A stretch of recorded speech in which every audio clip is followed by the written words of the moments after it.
Assalamualaikum warahmatullahi wabarakatuh. Selamat pagi Bapak, Ibu, dan rekan-rekan semua. Terima kasih atas kesempatannya. Saya Teguh Susanto dari Departemen Matematika Fakultas Sains dan Teknologi Universitas Airlangga. Hari ini saya akan berbagi hasil penelitian kami yang berjudul Perbandingan pendekatan data panel univariat dan panel SUR dalam pemodelan stunting, wasting, dan underweight di Indonesia. Secara sederhana, penelitian ini berusaha menjawab satu pertanyaan, apakah analisis gizi anak akan lebih akurat jika kita melihat setiap indikator secara terpisah atau justru secara bersama-sama. Oke, untuk latar belakang kita. Kita tahu bahwa Indonesia sedang berupaya keras mencapai target Zero Hunger tahun 2030, bagian dari agenda SDGs. Namun, meskipun angka stunting, wasting, dan underweight sudah menurun dalam 15 tahun terakhir, prevalensinya masih di atas ambang WHO. Nah, masalahnya, 3 indikator ini tidak berdiri sendiri. Anak yang stunting misalnya, seringkali juga mengalami underweight, dan begitu juga sebaliknya. Jadi kalau kita menganalisnya secara terpisah, bisa saja hasilnya bias atau tidak konsisten. Dari situ kami berpikir bagaimana kalau digunakan pendekatan multivariat, yaitu model panel seemingly unrelated regression,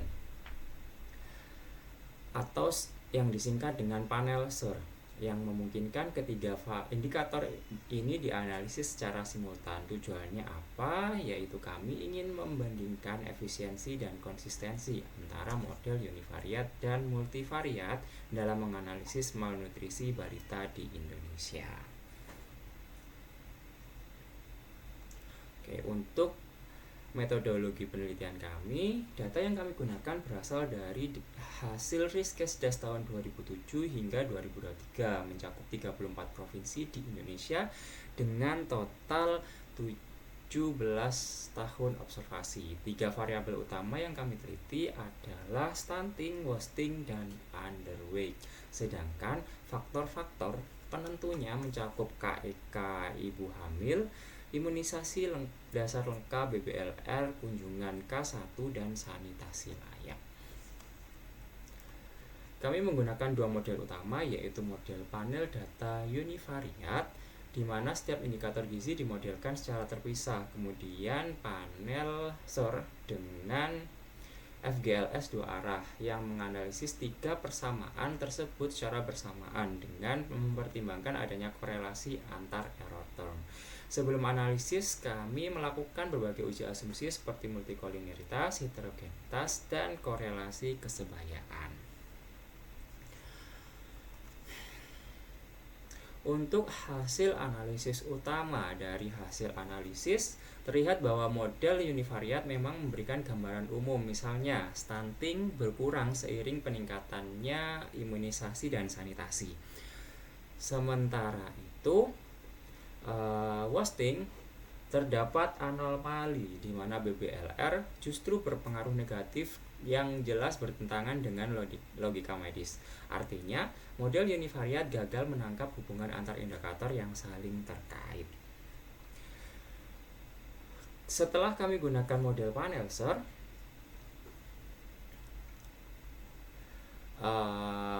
hasilnya jauh lebih masuk akal. Korelasi antar error term terbukti signifikan dengan p-value kurang dari 0,001, menandakan adanya keterkaitan yang kuat antar ketiga indikator. Yang menarik, hubungan BBLR terhadap wasting berubah menjadi positif dan signifikan sesuai teori biologis. Selain itu, nilai R-square untuk wasting meningkat dari 0,279 atau 27,9% menjadi 0,602 atau 60,2%, dan nilai mean square error sistem turun dari 16,5 menjadi 15,7. Ini menandakan bahwa panel SUR lebih efisien dan lebih akurat dibandingkan dengan model univariat. Oke.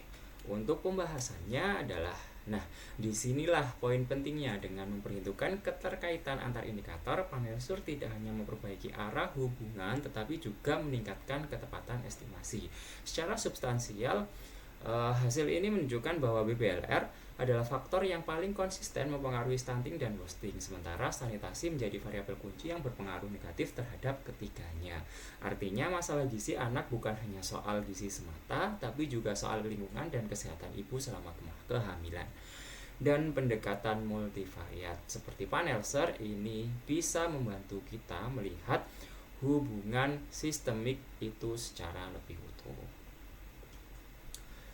Untuk kesimpulan dan rekomendasi, sebagai penutupnya ada 3 poin utama yang bisa saya sampaikan. Yang pertama adalah panel SER terbukti lebih unggul dibandingkan model univariat, baik dari segi efisiensi statistik maupun konsistensi dari hasilnya. Kedua, model ini mampu mengoreksi bias struktural, misalnya pada hubungan BBLR dengan wasting yang sebelumnya keliru arah. Dan ketiga, hasilnya memberikan dasar kuat bagi kebijakan gizi terpadu, bukan secara parsial. Untuk dari sisi kebijakan, artinya upaya penurunan stunting dan wasting harus dilakukan bersamaan, terutama melalui peningkatan kualitas layanan kehamilan, penurunan angka BBLR, dan perluasan sanitasi layak.